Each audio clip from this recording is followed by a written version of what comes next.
Une fois que c'est verrouillé, ça devient très compliqué si le mec il serre comme un âne. Vous êtes en position assise à la plage et un connard arrive. Excuse-moi, c'est encore toi le connard, excuse-moi. Vous êtes comme ça. Alors attention, c'est une situation très précise. Hein. Il s'assoit. Voilà. Et il vient là.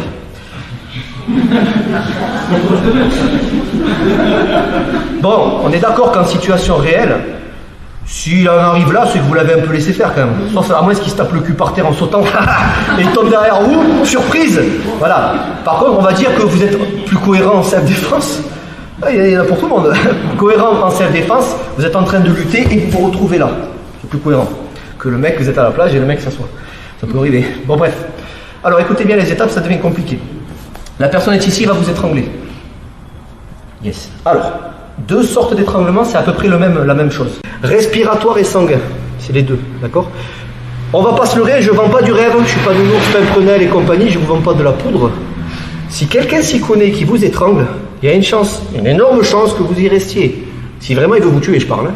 Pourquoi? Parce qu'une fois que c'est une fois que c'est verrouillé, ça devient très compliqué si le mec il serre comme un âne, ça devient très compliqué. Il faut pas se leurrer. Quelqu'un qui veut vraiment vous étrangler, surtout en commando, hein. J'ai testé des collègues à moi qui étaient militaires, je lui dis vas-y, fais-moi-le.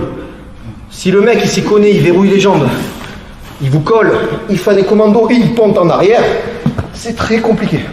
Mais, pour pas être défaitiste, vous avez une fenêtre d'une seconde et c'est celle-là que vous allez essayer d'utiliser. C'est-à-dire, ça peut ne pas marcher. Déjà, si quelqu'un, je vous ai dit, il vous grafouille là, déjà, qu'est-ce qu'il fout là, quoi, dans l'idée? Mais bon, voilà, on en arrive là, vous sentez que ça va partir, vous rentrez la tête ici, ça va vous faire mal, hein, je répète pas, mais vous êtes plus en respiratoire. Première chose, je vous montre la technique entièrement. Il se détend. Pourquoi? Là, dans l'idée, il n'a aucune raison de se détendre, on est d'accord. Je vais mettre mes pieds à plat, je vais pousser vers l'arrière en faisant ça.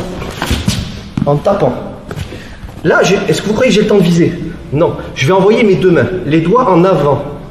Vous poussez sur lui, normalement il n'a pas de coquille, vous lui écrasez un peu les parties. Hein. Ce que je veux, c'est que ça, c'est ça que je veux qu'il lâche. Ça c'est ma porte de sortie. Je vais faire ça. Vous allez tendre la main. Peut-être je vais le louper, hein. Mais vous poussez ici. Donc je vais faire ça, je ne vais pas trop fort. Vous poussez, et après, juste après, vous faites ça. Je vous décompose, après je le fais, sinon vous n'allez pas comprendre.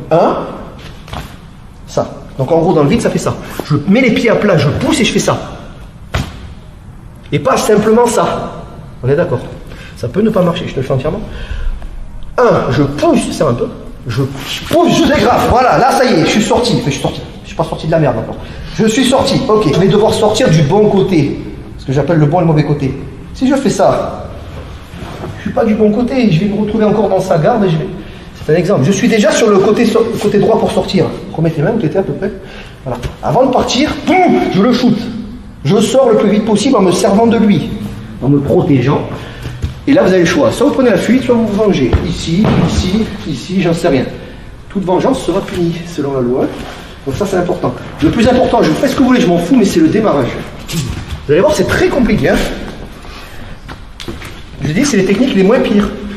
Les pires, c'est si je tente de faire un truc comme ça. Détends-toi, je vais taper. Ok? Non, mais il faut être réaliste. Les clés, c'est bien, mais il y a des limites. Sur l'étranglement commando, c'est la même chose. Vous n'avez qu'une seconde. 1, 2, j'essaye. Il y en a qui vont choisir le mauvais côté. C'est quoi le mauvais côté sur un commando, étranglement commando? J'ai dégrafé, putain, c'est bien. C'est fermé, là. Eh bien, il y en a, par instinct, ils vont faire ça. Et c'est fini, là je suis mort. S'il se reprend. Si je l'ai loupé avant, voilà. Donc vous essayez de sortir du bon côté. Attention, ne l'emmenez pas sur votre dos. Évidemment. Donc, une fois que vous êtes ici, hop, attention, je ne t'écrase pas. 1, 2, si ça traîne, si sa tête elle traîne, je shoot. Hein. Je me retrouve ici, j'essaye de sortir du bon côté, c'est-à-dire ici. Pour ceux qui s'y connaissent, vous testez ce que vous voulez. À vous de vous amuser. Pour les autres, vous sortez, vous mettez un coup de boule qui traîne, vous tapez ce que vous pouvez. Vous sortez du bon côté. Ça, c'est pas mal. Ça, c'est excellent. Rat 6 de tout à l'heure. C'est un exemple. Par contre, vas-y, botte-moi le cul, fais-toi plaisir. Voilà, faites gaffe à ça. C'est pour ça, les trucs où on est là. Et vous croyez qu'il aime. Ça va? C'est ça. Et s'il vous plaît, il vous agresse, piquez-lui ses chaussures. Pardon. Revendez-les sur eBay, tant qu'à faire. Si tu souhaites aller encore plus loin, à savoir décupler tes connaissances en self-défense, devenir confiant et efficace en situation réelle, mais ce que je t'invite à faire, c'est à cliquer juste ici. formation offerte, ou encore sur le lien qui est en description juste sous la vidéo. Voilà, j'espère que la vidéo d'aujourd'hui t'a plu et que t'a aidé à progresser un petit peu plus. Quant à moi, je te retrouve de l'autre côté pour commencer ta formation vidéo offerte. À tout de suite.